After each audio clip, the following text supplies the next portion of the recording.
There we go. So welcome everyone, and thank you, Todd, for joining us here this morning. So Todd, why don't you tell us a little bit about yourself and your connection to New Zealand, because there's an interesting connection here. Yeah, it's funny. I don't know if anybody on remembers a company named Right Hemisphere, but they were around, 2004 to 2010, founded by a guy named Mark Thomas, who I think is now the president of NextSpace there in Auckland. But a part of the way in, I got hired here out of the US to run sales ops for Right Hemisphere. And then shortly into my tenure, I was boosted up to VP of sales, and we turned around the company, grew it, and eventually sold it to SAP. I was actually in the news in Auckland I think it was 2009 for winning the Worldwide VP of Sales of the Year award for the work at Right Hemisphere. I went on to be the head of sales for a company called Author It there. I was only there for about 11 months. And then since then, I've been, run sales organizations, big and small. The last one, I was the chief revenue officer of a company called PowerReviews. And I'm going to tell you a little bit about that story because we did a research study. The results literally changed my whole life, which is the craziest thing ever. But we'll go into that a little bit. But New Zealand is near and dear to my heart. Used to go out there every 3 to 6 months. I was on the advisory board for the New Zealand Trade and Enterprise group here in the US that was helping to help New Zealand-based companies establish a foothold here in the US. So a lot of history there. Awesome. Thanks for sharing that, Todd. And look, just for everyone else on the stream, if you want to ask questions, feel free to put them in the questions on Zoom, and we'll get to them towards the second half of the call. All right. And awesome. Yeah, Alex, as we go through this, if there's a question, I'm going to keep the Q&A box open. I mean, we've got a small enough group here that if you want to ask questions, if something's relevant that I can hit on, I'll try. But to Alex's point, we'll kind of hammer on that at the end if we can too. So this doesn't have to be just me yapping. We can have a little fun with it. Awesome. So if you're ready, I am. Let's do it. Let's go. All right, cool. Well, thank you everybody for having me here. This is seriously, New Zealand, my favorite place anywhere, like even better than where I am. So I'm so excited to be hanging out with all of you again. So hopefully you can see my screen now. My background probably just changed to brick. So Alex, give me a thumbs up if we're seeing everything good. All right, cool. Good as gold. All right, cool. So what we're going to talk about today is, given everything that's going on, and I know like we hear in the States all the time, I'm based out of Chicago, about how New Zealand did such a fantastic job dealing with the last few months. So bravo. But I know it's had a real impact on business, on the economy, on the ability to travel in and out, and that's impacted all of our businesses. So today, what I want to talk you through is selling in an uncertain market, this idea that you can literally read minds right now. Like if you could read the mind of a buyer, wouldn't that be helpful? Well, I want to teach you how to do it, but it's not as creepy as it sounds. It's kind of cool. And so that's what we're going to talk about. How transparency and empathy can be your superpower in times of uncertainty. So if you guys are ready, let's, I'm going to get a little creepy here. We're going to start off by, I'm going to take you into the woods. All right. So imagine you're hanging out with some friends, you're leaving a party or whatever you're doing, you're walking home, and all of a sudden you're like, where the heck am I? I'm lost. Like it's dark. I'm not exactly sure where we are. So what starts to happen? Well, subconsciously, like you don't have to think about it, your heart rate probably starts to speed up a little bit. Your hands probably get a little sweaty, right? And all of a sudden you hear something in the distance crackling in the woods, right? Just like some branches snapping. What do? You freak out, right? Your brain jumps to worst case scenario, meaning that's a bear and it is there to kill me. Now, it could be just a bunny rabbit, right? Or it could be the wind knocked a branch over and is making all this stuff crackle. But our brains, we're literally wired to jump to worst case scenario when we're scared, when we're in times of uncertainty, which certainly being in the woods is a time of uncertainty when you're lost, and our brain starts to do stuff without our control. Well, that's absolutely applicable to the world that we're living in when we think about uncertainty. I mean, this survival mechanism is what's kept us alive as a species for billions of years, right? And that's what's happening right now. So when we think about our ability to kind of jump into the brain of our buyers, we can literally read their minds. And I hope I'm a huge Simpsons fan, so in a lot of my talks, you'll see references to that. But the point is, if you could read the minds of a salesperson or of a potential buyer, wouldn't that be helpful? Well, today you can.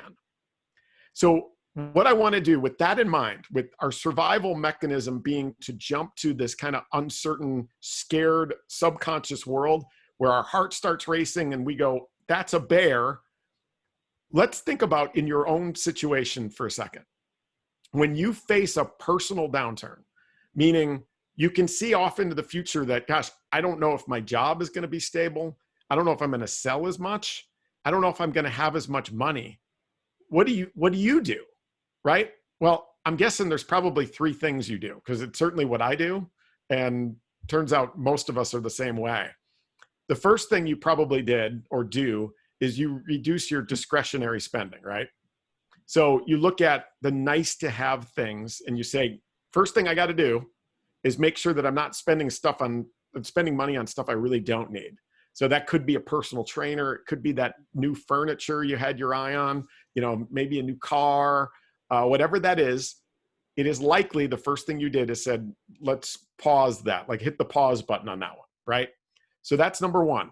Number two, and Alex, you'll be impressed. This is actually from a Pack and Save right outside of Auckland. So a customized presentation on the fly for you. But the second thing that caught in one of those queues. There you go. Exactly. So that's exactly what happened, right? So in March, February, March, as the first cases started hitting Auckland, what did everybody do? They ran to the grocery stores and the stores to not only extend their runway on the things you did need, which I'm guessing if Auckland was anything like Chicago, all the toilet paper disappeared. Like everybody grabbed all the toilet paper and all the hand sanitizer, right? Like I don't know what we're going to do with all that toilet paper, but sure we did. So that second thing is we extend our runway. So like I want to make sure I've got enough of everything in case things get really bad. And we try to reduce our costs on the essentials, right? Like we don't need the high-end gallon of milk. Like I can just go buy a regular gallon of milk, right? I'll drive a little bit further to save a few pennies on a gallon of gas. I don't need a really expensive, I don't need to be the convenient thing. I got to save some money. So that's the second thing we did. Look at the essentials, reduce cost, extend runway. And then the third thing that we do is we look at what worst case scenario is. So let's say this is worst case scenario. We do everything we can to make sure we don't hit worst case scenario, right? That's what all three of us do. They're all three things that we do. All of us do. We reduce our discretionary spending. We look at our essentials and not only reduce costs, but extend our runway. And we look to reduce risk against worst case scenario. Well, if that's what you did, that's what I did. That's what all of our buyers are doing. And as it turns out, your targets are human beings too. They're doing the exact same thing. And it's exactly what every company has been doing over the last 3 months, right? Every company that you talk to has been doing these things. And for the most part, the thing that's interesting is when you think about the last real economic downturn, most of the people you're talking to weren't in their positions back then. And some of them weren't even in the workforce back then. So with that, we all fall back onto that subconscious, that's a bear and it's going to kill me, right? And we start doing the things that we do to protect us against that, right? So before we really dive in, I want to jump in and tell you the three things that we're going to tackle on this call, all right? So in today's environment, what we want to do is, first of all, I want to teach you how to message like a mind reader. So how do we take that? How do we take that feeling that We know what every buyer is thinking. We all share a brain, right? Our DNA is the same across 99.6% of us. How do we message like a mind reader? The second thing we're going to do is, obviously, I wrote a book called The Transparency Sale, if you didn't get that, but we're going to talk about how positioning transparently, especially in today's environment, is super important and what that really means. And then the third thing we're going to talk about is to present, like how you present, how do you message, how do you take your message to market?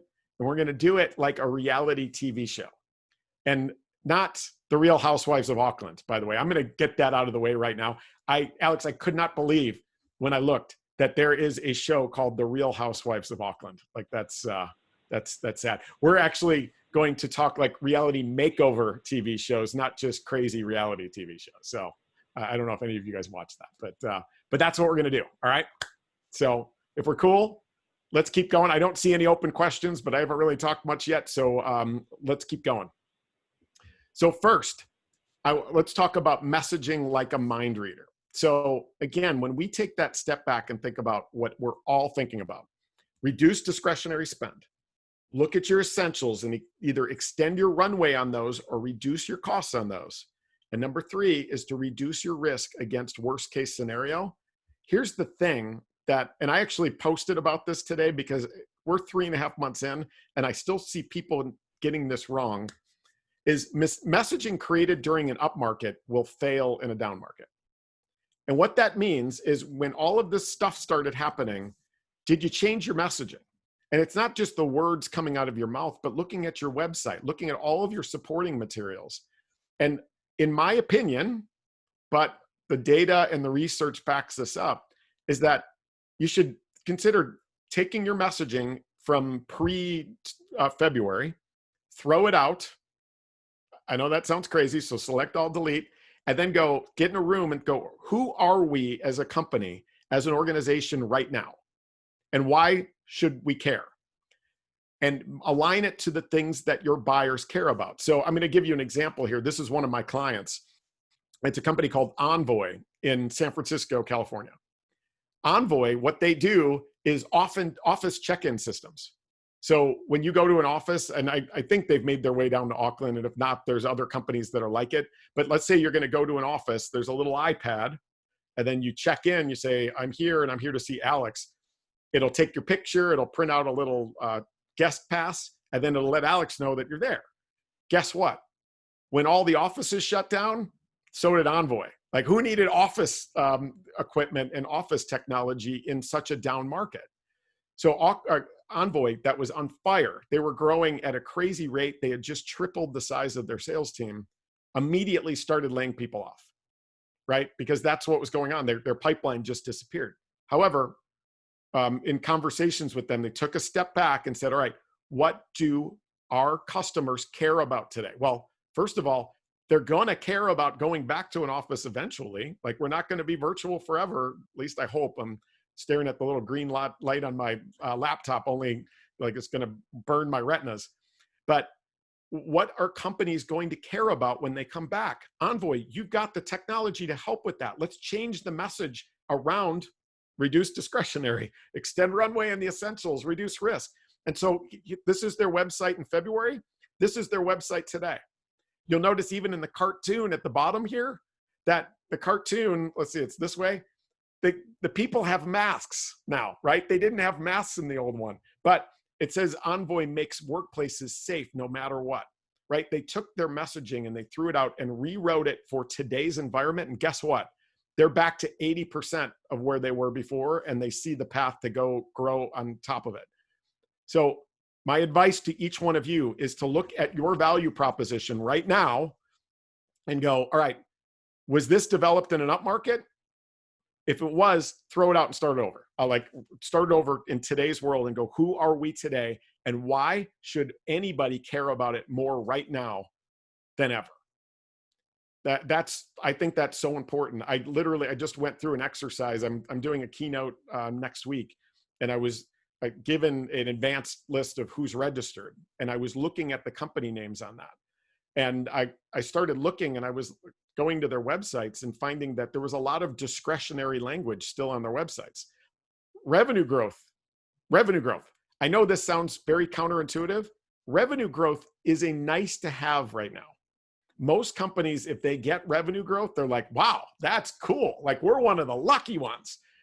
The must-haves are reducing costs, extending runway, and reducing risk, right? So when you look at your website, are there fluffy things on there about experiences or engagement, or like, oh, we're going to help you 3x your company? Like, oh, okay, cool. But that's not what I'm thinking about right now. So take a look at your messaging and make sure that it hits those points. All right, so that's number one. You can read minds. When things are good, your buyers could be thinking about 100 things. When things are bad or uncertain, their brains all snap together to the same 3 things, right? And that's part of our survival mechanism. So hone your message on that. All right, let's do number 2. So number 2 thing that you could be thinking about right now is something, obviously it's positioned transparently, but let me tell you a little bit of a story about why that matters. And so, Alex, I kind of joked at the beginning about, as a CRO, we did this research study and it changed my life. Well, I'll tell you the story here.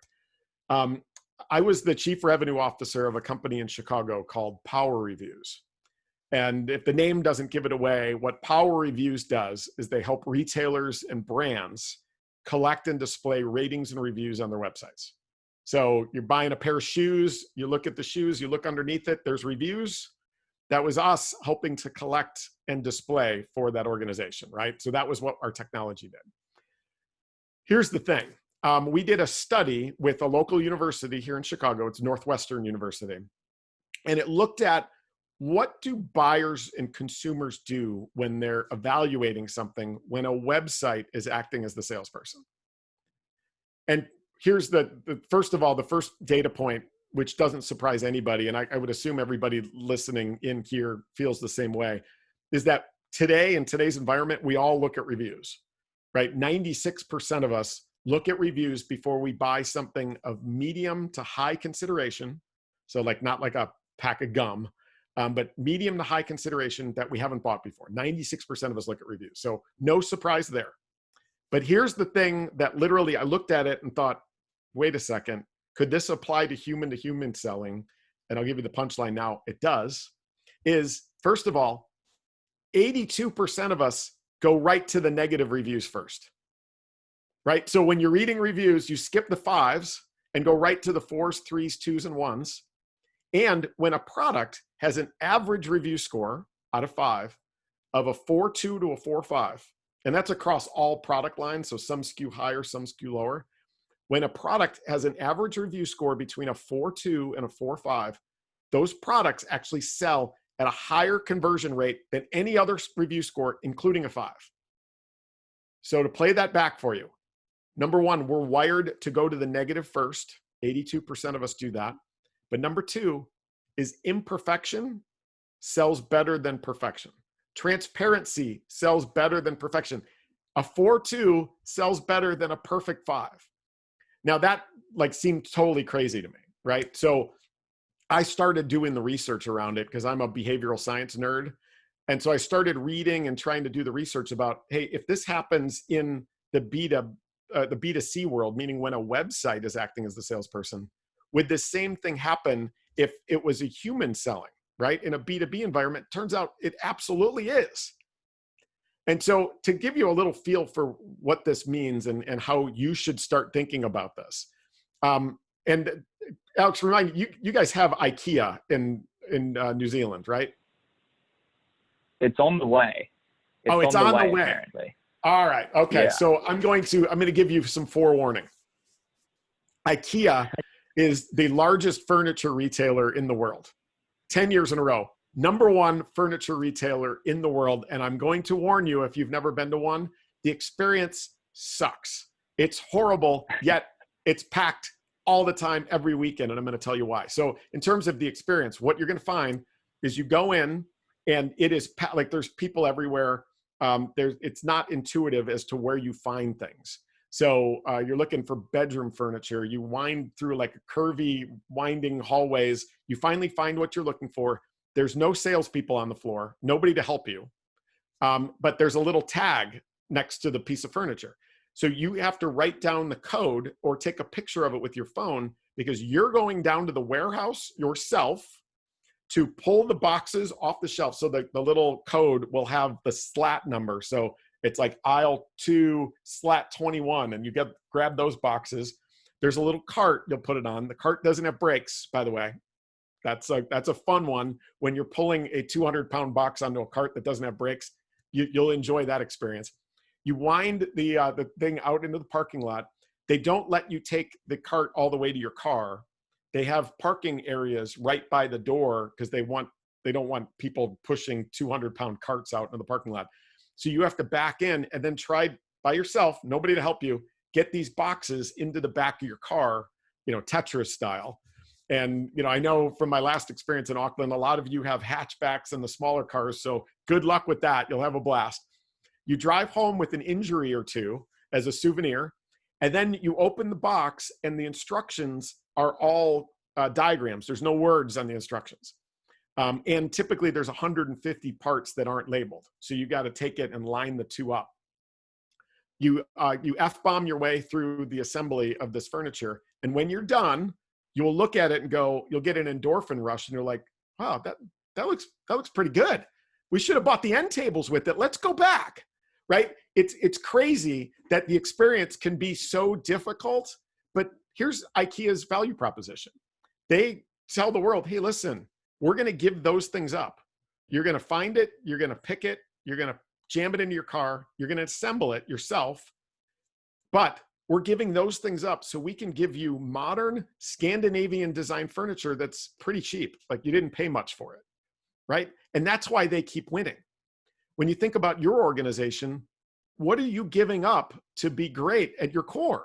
We all are. Nobody does all things for all people, and you lead with it. What you're going to find at IKEA is when you walk in, if you find somebody that works there, that's nice. Good luck with that. You say, hey, listen, I need a salesperson to show me the bedroom furniture. I'm going to need it delivered, assembled to my house, and feng shuied in a way that looks great. They're going to go, perfect. That's not us. Go down the street. There's 3 other furniture stores that will do that for you. That's not what we do.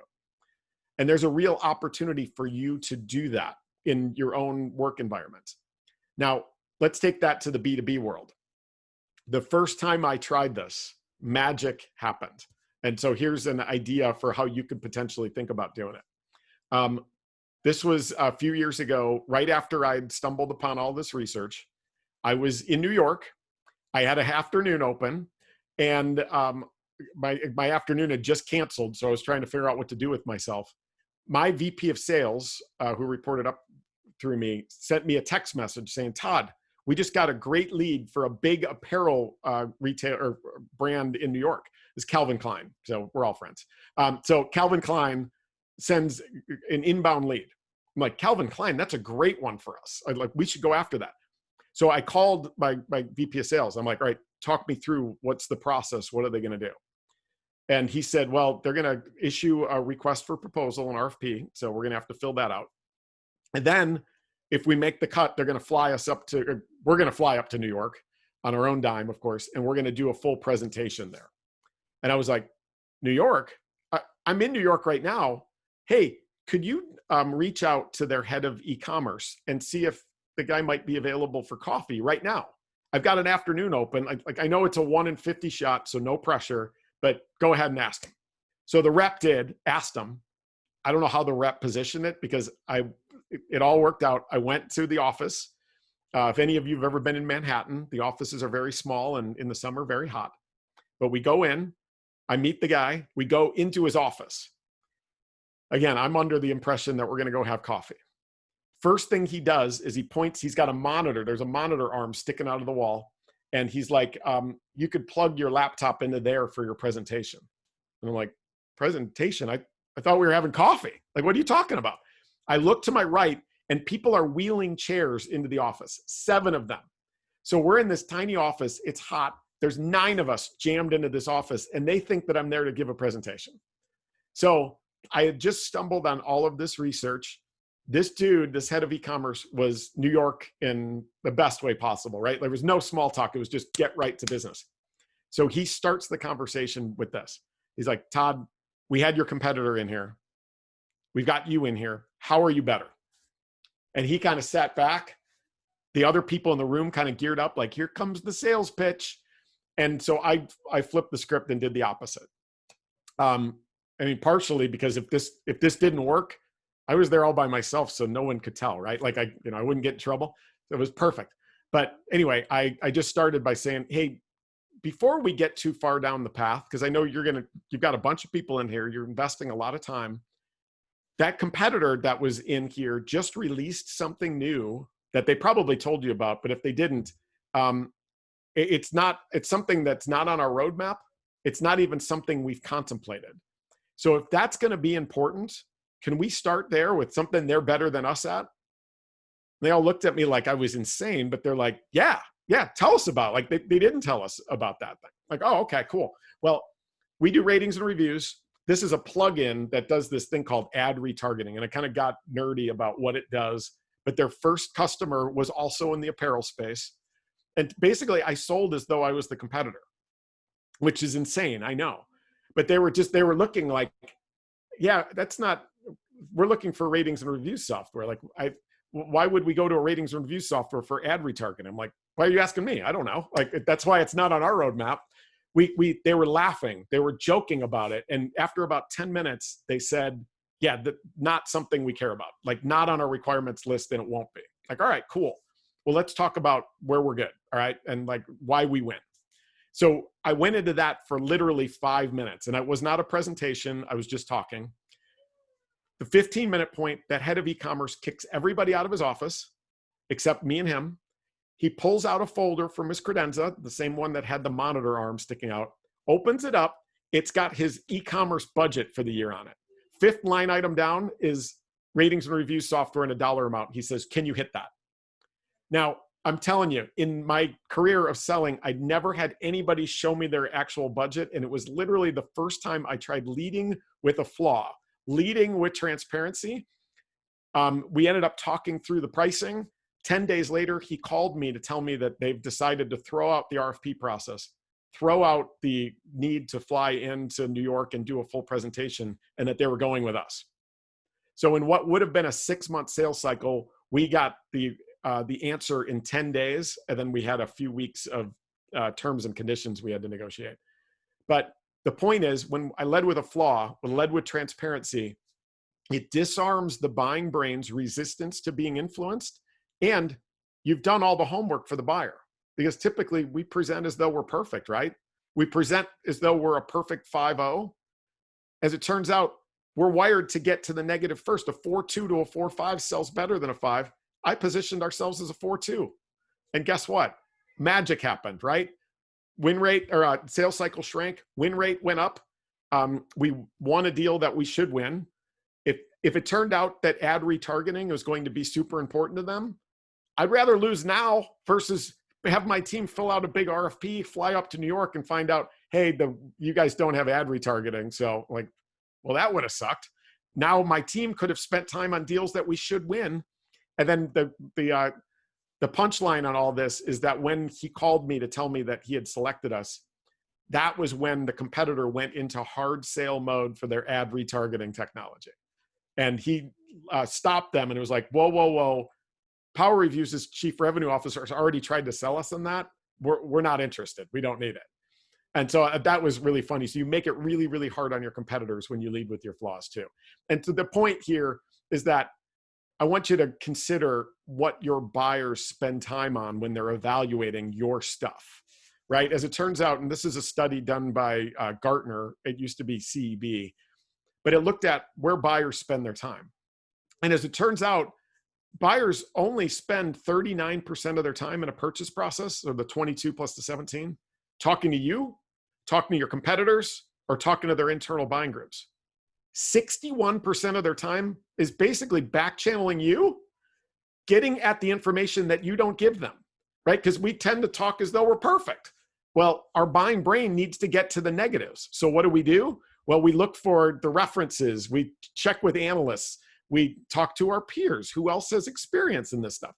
They look at review sites. They'll Google, hey, what is it like to work with X company? There's in the technology space, especially here, there's companies like G2.com and Trust Radius. There's Glassdoor for current and former employees to leave reviews about what it's like to work in your company. Essentially, culture matters when people are buying, right? They're not just buying your products and services, they're buying you. So Glassdoor is an important one too. So the point there being that 61% is not a foregone conclusion. When we lead with our flaws and embrace transparency, we do the homework for the buyer and they don't have to go do all this homework. And that 61% is where your cycle lengths shrink.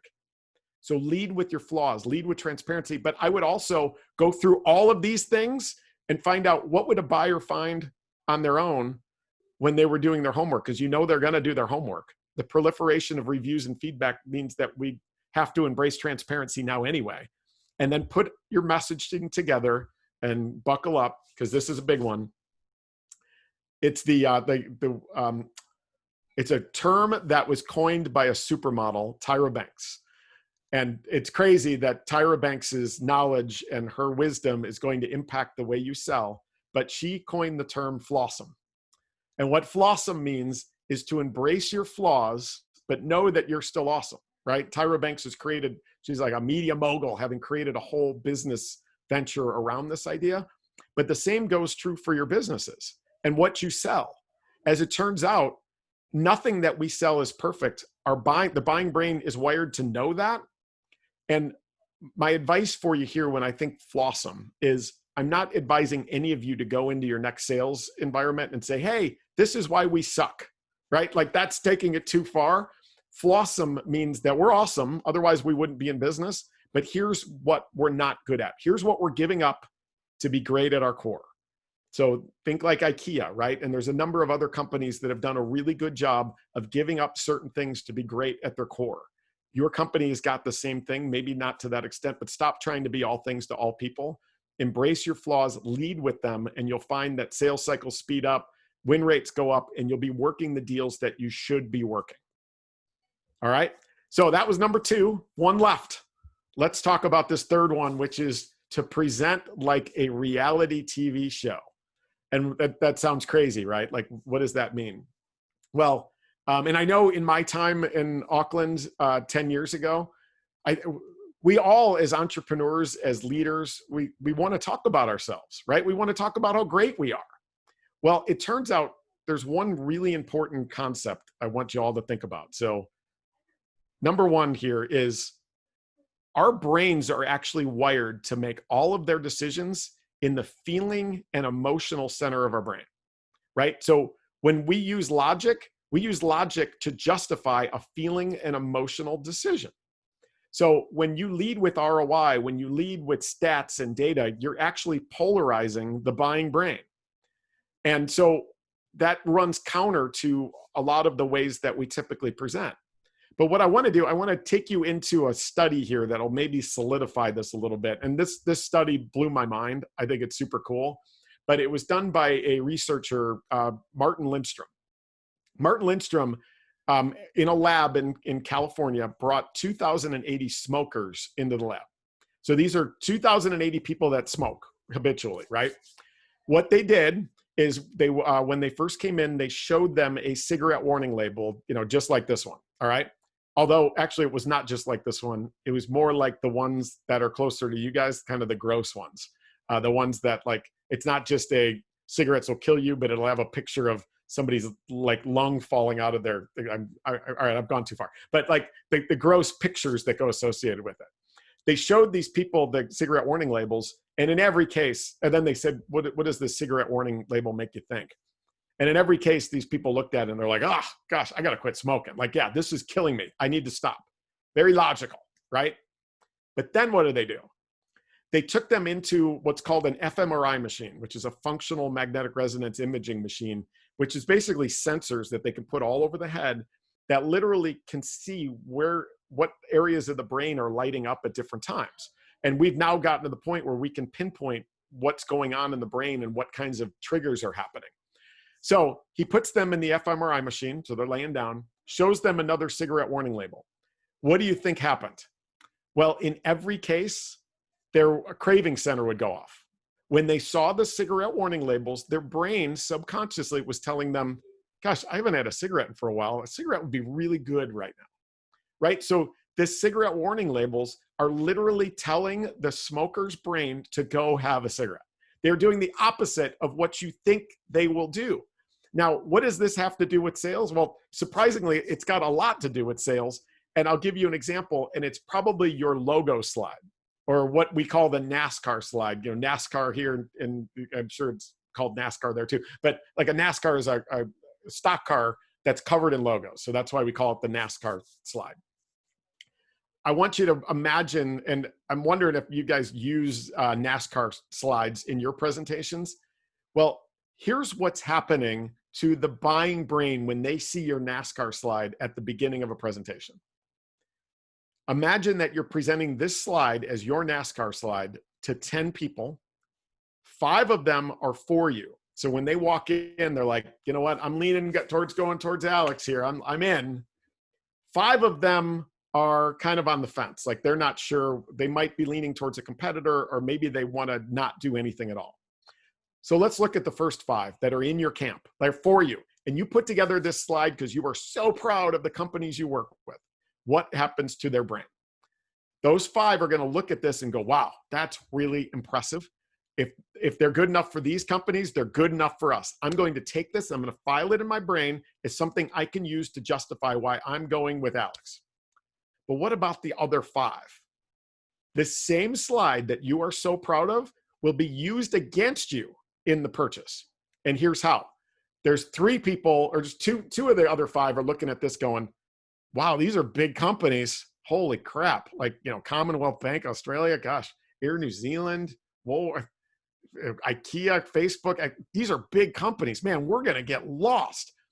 Filing this same piece of logic to be used against you when it comes to justification time. There's 2 more people that are looking at this going, wow, I see financial services, I see lodging, I see CPG, I see a motorcycle company. Wow, these guys are generalists. They don't know our industry, right? I mean, they're working all over the place. I want somebody who is more of an expert in my industry. So again, they're using the slide you were so proud of, taking this and filing it as a reason not to do business with you. And then of course there's one weirdo that's like, oh, they work with shake weight? That's weird, but cool. So I don't know if any of you know what shake weight is, but you should look it up. It's hilarious. So the point being here is that when you lead with logic, I want you to understand that your logic can be taken and held against you. You're so proud of this. Most presentations that I see start with logic. They start with ROI. They start with our purpose or our mission. They've got a map of, hey, we've got offices in these places. I know you don't, but we think it's cool. There was one company I worked with that had a slide that had all their awards on it, and they were in the antivirus technology category. They had a slide that had that they were the 2018 Antivirus Technology of the Year award winner. And they were so proud of this, so proud. And then, so I'm working with them on it. They show it to me and I'm like, that's cool. Congratulations. That's awesome. Who won it in 2019? Because it looks like you didn't. Somebody else did. Give me their name so I can go look them up. Right? So again, you've got to think through the fact that your logic will polarize people. You hear it politically. When you hear logic, our brains are actually wired to take our current feeling or belief and use whatever logic it is to either support or will create a counter against it and also continue to support our prevailing belief. So stop with the logic. What's better is leading with reality makeover TV shows. And like I said, not the Real Housewives of Auckland. That's not what I mean. I mean reality makeover TV shows. And I don't know how many of these you guys have over there, but on Netflix, there's a show called Queer Eye. There's also great reality makeover TV shows like, and Alex, this is a show that you guys have and watch? I don't actually know. You don't know Queer Eye? All right. I've heard of the show. Okay, and then there's, do you guys have Restaurant Impossible? We do have it. Someone just commented in the chat saying we do have this show. Oh, you do? Okay, cool. All right. There's Restaurant Impossible. There's The Biggest Loser. There's a ton of reality makeover TV shows. And I know this sounds crazy, but there's an opportunity to use the choreography they use because it not only tells a great story, but it compels the heroes, the audience, to action. And that's what you want, right?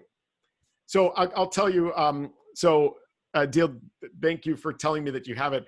Queer Eye is a show that there's these 5 guys that are experts in different categories, and they basically make over a disheveled human being. I'll just leave it at that. So like episode 1 of season 1, there's a guy named Tom Jackson. Tom is, he's overweight. He's got rosacea, like his skin is all kind of red. He lives in somebody's basement, like basically he rents out the basement. It's got a walkout porch. He sits at the picnic table outside of that. He can see the TV. And so at the end of the day, he sits at the picnic table, watches TV from outside, has a cigarette, and drinks what he calls a redneck margarita, which is tequila and Mountain Dew combo, which is just sounds like the grossest thing of all time. Well, these 5 guys, you know, he actually raised his hand. He's like, I want to be on the show. And that's similar to what happens in your sales pursuits. It's not like you're barging into conference rooms going, you suck, like I'm here to help you, right? Well, this guy raised his hand. These 5 guys go in and they first align around, hey, why are we here? And he's just like, oh, I've been divorced 3 times. I'm still in love with my second ex-wife, but I know I'm a mess and I could use some help. And they're like, all right. The next thing they do is these 5 guys are really flamboyant. They go rummaging through his house. They're trying on his clothes. They're being themselves. They're being authentic. But the next thing that they do is they challenge Tom in terms of teaching him things he didn't realize were problems. So when they walked in and aligned and they said, well, I've got, you know, I'm divorced multiple times. I know that I'm a mess. These guys start looking at, like, first the long-haired guy, Jonathan, looks at Tom and looks at his medicine cabinet. It was like, what are you using on that rosacea? He's like, nothing. Well, like, that's going to get worse. The one guy, Tan, who's on the far end, who looks at his clothes, sees that all of his clothes are red. He's like, gosh, when you put those on, it makes your skin redder. And then Jonathan with the long hair looks at his toenails, and his toenails are super long. And he's like, gosh, you could climb a tree with those things. And like each one of these guys picks at something that he did not mention as issues to just illuminate and teach. So teach. Then when Tom realizes, like, wow, gosh, I didn't realize I had all of these problems. Then they go into, here's how we would address fixing those. And over the next 3 days, that's what we're going to do. We're going to get you a new wardrobe. We're going to teach you skincare. We're going to get you a haircut. We're going to clean this house up. We're going to teach you, a better drink than a redneck margarita. And at the end of 3 days, you're going to feel fantastic. And, hopefully your second wife will be interested in you again, like that kind of thing. But that's exactly how we could present and basically what happens is Tom is then all in and will run through a brick wall for these guys. And at the end of the episode, they're all sitting there crying together at the successes they've had together, which is exactly what you want to happen. So when we take that in the world of sales, we need to stop leading with we, right? Nobody wants to hear your we. These guys, imagine if the beginning of every reality makeover TV shows was these 5 guys talking about how great they are. Like, we've fixed these people and look at these different cities we've done it in. And we've won these awards. You'd just be like, this is the most boring show ever. Like, who cares? Instead, they come in and they make it all about Tom, all about the hero. Here's what you said the issues are. Here's a couple you didn't say. Here's how we would address those. And here's the path forward, right? They moved themselves to the end. So if you remember nothing from what I just talked about, just remember A to B. And this is just taking your slides and reordering them in a way that not only tells a great story, but compels the audience to action. Instead of starting with you, you start with your customer and their current state. Get aligned around, hey, why are we here? What the issues are that you've thought were worthy of spending time even talking to us. If B is their future state, in the middle is how A is no longer sustainable.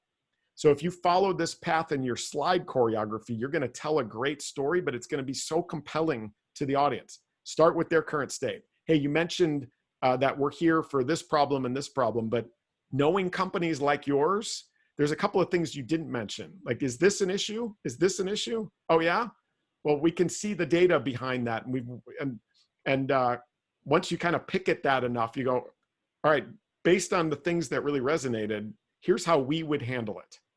You move you from the beginning to the end, and it becomes compelling. You build credibility as a counselor, as a resource, as a partner to them, and they will want to run through a brick wall. There's an opportunity, even in a commodity space, to differentiate yourself in the way that you sell. Now, we use this in all of our presentations in each of my last few companies, and then I teach this as a concept as well. But there was one deal we won at PowerReviews that we had no business winning, and I swear it was because we came in with this approach. So start with their current state, tell them, teach them about how that current state is no longer sustainable, and then lead to you instead of starting with you. And you're going to be a huge winner in that. All right. So to wrap up, in today's environment, we talked about messaging like a mind reader, right? You know that your buyers are thinking about three things: eliminating discretionary, or at least putting it off, looking at their essentials and both extending your runway and reducing costs, and reducing risk against worst case scenario. Make sure your message hits on those three. Get the discretionary language out of your messaging and focus on those, and I swear it will resonate much more effectively. Number two is remember, floss them, right?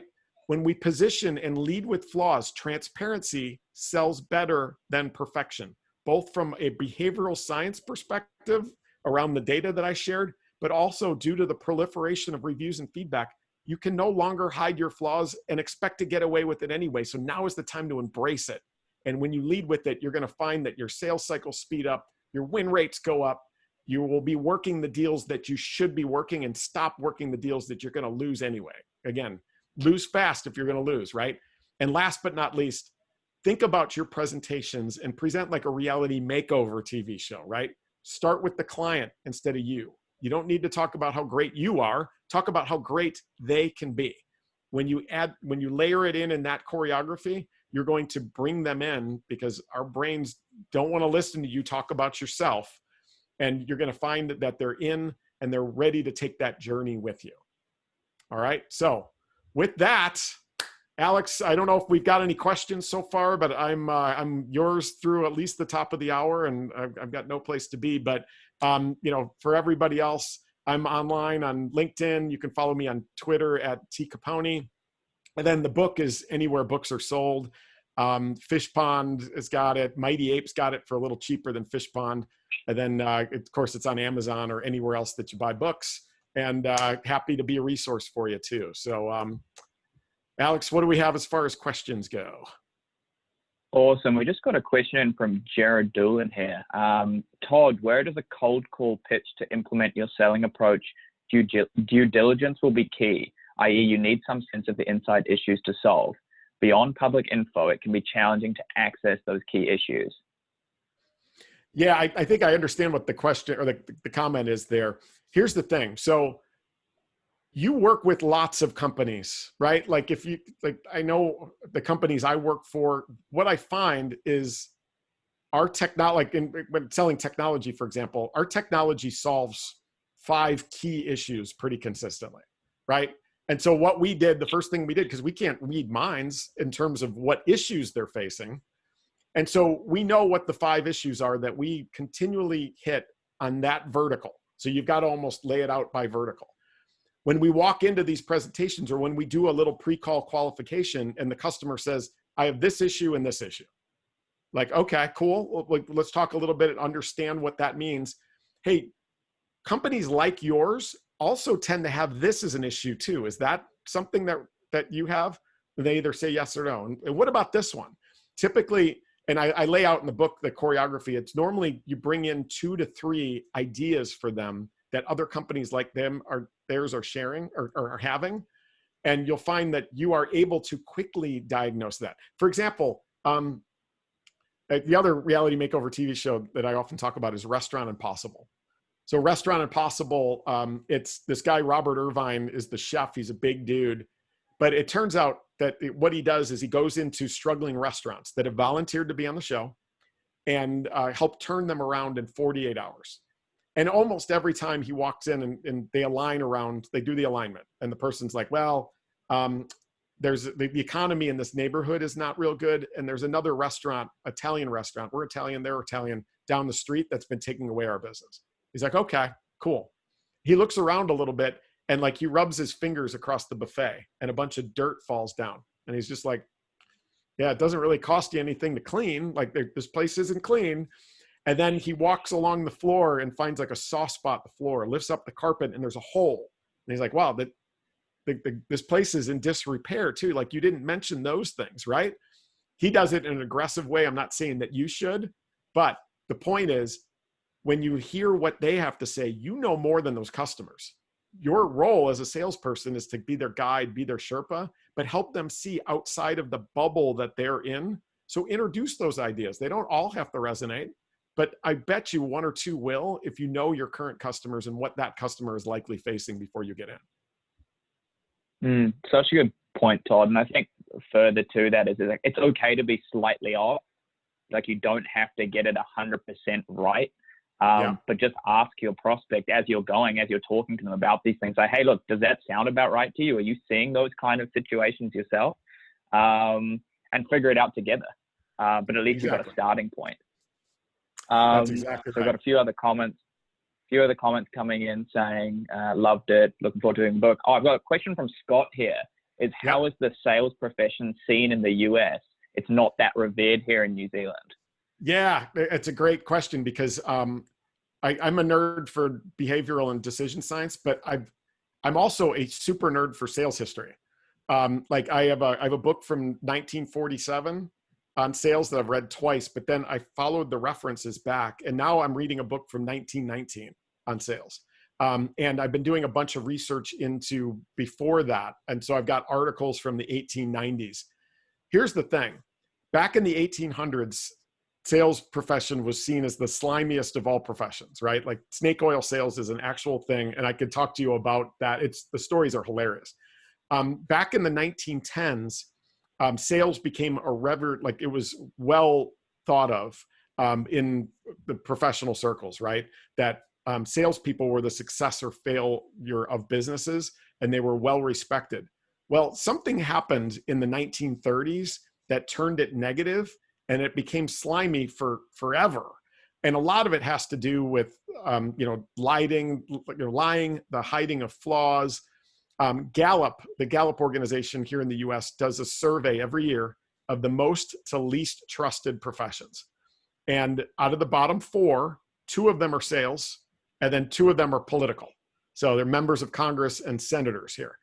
So that's the bottom four. So Scott, yes, it is still considered a slimy profession here. And that was part of the reason that I was like, I got to write the book. Now, I thought to myself, there's a 50-50 chance that this book will suck. Like literally, because I've never written a book before, that I write the book because I just wanted to get the ideas out there because I care about this profession and I want to see it improve. And it turns out the book has been on fire and like it's my career now. But the point being, I think that transparency is vital now. Not only because reviews are proliferating everywhere, but because it actually sells better. And it's actually unique. Not everybody's doing it. And I think there's an opportunity for sales to get moving back up again. But yeah, it's still kind of scraping the bottom. Yeah, and I think it's definitely the same here, if not worse, unfortunately. And it's something that we're conscious of trying to address as much as we can. And I think transparency is one of the key ways you do that. Jason here's got a point around. He says he loves the idea of transparency in ratings. Wonder if there is merit in individual ratings as a salesperson.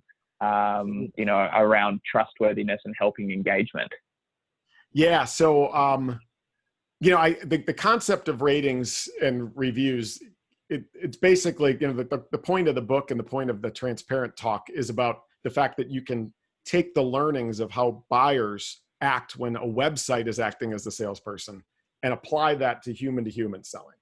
So when I talk about human selling, I'm not talking about ratings and reviews specifically. I'm just talking about the fact that we're wired to go to we want to know the negative because we're wired to try to predict what our experience is going to be. And that negative, the negative actually helps. Now, that question's really interesting because it's kind of a side topic around when do we get into a world where ratings happen against human beings? Like when do we start rating? I think they do some of that in China, which is really freaky.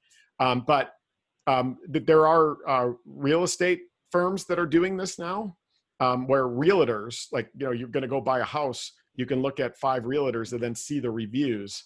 I think that there's some merit there, but man, I think we can all read a review and know whether this applies to us and whether we believe it or not. And that needs to happen. Like, if you read a review site, you can see that all the reviews are written by friends of that person. Like, you can sense it, you know it, and then you stop believing those. I think for ratings to start applying to human beings is a scary proposition. It wouldn't surprise me if somebody tries it. But I don't really see it working very well, would be my knee-jerk reaction to that. Got a question come through here from Mark as how has COVID impacted the opportunity for NZ companies to push into the USA? Do you think it's easier or harder? And how should NZ companies differentiate themselves? If you look across history of the most successful companies in the world, many of them, as a matter of fact, out of in the US, they call it the Fortune 500. So it's the 500 biggest companies. 60% of them were founded during economic downturns. So like, if you just go back through time, like Procter and Gamble, Home Depot, Twitter, Facebook, Uber, like, they all were founded during economic downturns. And the reason that I bring that up is because if it doesn't matter if it's New Zealand or anywhere, if you've got a product or service that will apply to the things that we're all caring about and focused on right now, especially in what is now just opened up as a completely virtual world where no one's going face to face. We're doing this call like you're down the street in Chicago, right? There's no difference. I don't see why there would be any pushback around a New Zealand-based organization being able to successfully establish a beachhead in the United States, as long as they've got a product or service that has an opportunity to address something that all people are caring about right now. I think it's actually gotten easier than it was 10 years ago. Yeah, I'd agree with you there, Todd. I think this whole selling remotely piece has really been a level playing field, because whether you're Microsoft or whether you're a startup, the buying experience is almost identical. It's over Zoom. So yeah, it's there's an opportunity there in a lot of respects. There was one more question here that I was asked by someone to ask you on this who couldn't make the webinar, was around, what about if you're selling to really high growth companies in the current environment? Because there are still some companies who are chasing revenue growth. How do you position to them? Do you use the same framework around aligning around cost and risk? Or do you have to have a bit of intelligence and treat that one slightly differently? Yeah, I think you have to treat that one slightly differently. Absolutely. I think that, for the most part, all of our buyers are thinking about the same things. Now, we're doing this call on Zoom. Like, Zoom is on fire, right? Like, they're, experiencing incredible growth. So, I mean, that's just one of those things where you've got to think about, if I'm going to sell to Zoom, how do I want to alter my message a little bit to be able to take advantage of the things that maybe they're thinking about? Like, do a Google search and look at the news. You're selling to a high growth company. They probably have news. What does Zoom care about right now? Security, right? Like, security is everything. They've got a bad reputation. I'm doing a meeting with a humongous financial services company. And we were talking about it because I wanted to use this technology for it. And they're like, well, no, we don't use Zoom. What, are you crazy? Right? And like, so that's what Zoom cares about. If you've got a message that you can take to Zoom around helping them with their reputation around security, because I think there's they've fixed their problems. It's just like every organization that you go into, if there's an opportunity to custom that message for them. Now, when we think about reading minds, though, I'm thinking about just in terms of your overall outreach. One of the things, like I said, I found today was I was researching. And there's one company in particular that I was looking at their website, and it's very fluffy language on their website. There's a site called archive.org. I don't know if you're familiar with it, but you can go and punch in the website name, and it'll give you a calendar where you can click and see what their website looked like on that date.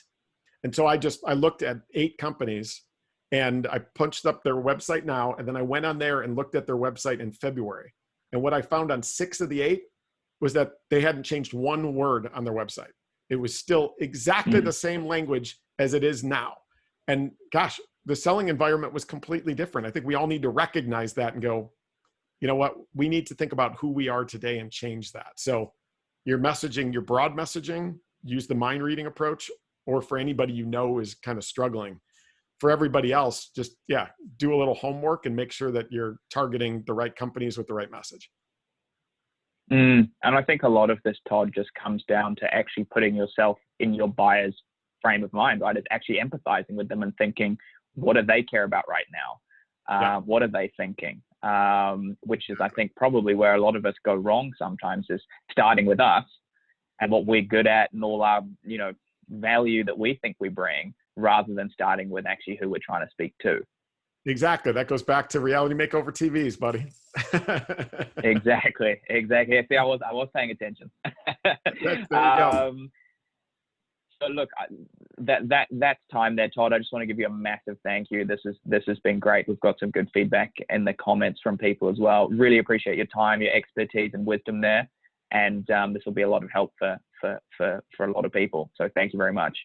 Awesome. And if anybody has questions as they're watching the recordings or whatever, connect with me on LinkedIn, and I'm always happy to answer your questions. So pop me those through there, and happy to be a help. I love, I want to be there in Auckland again sometime soon. So I would love to make that happen at some point as well.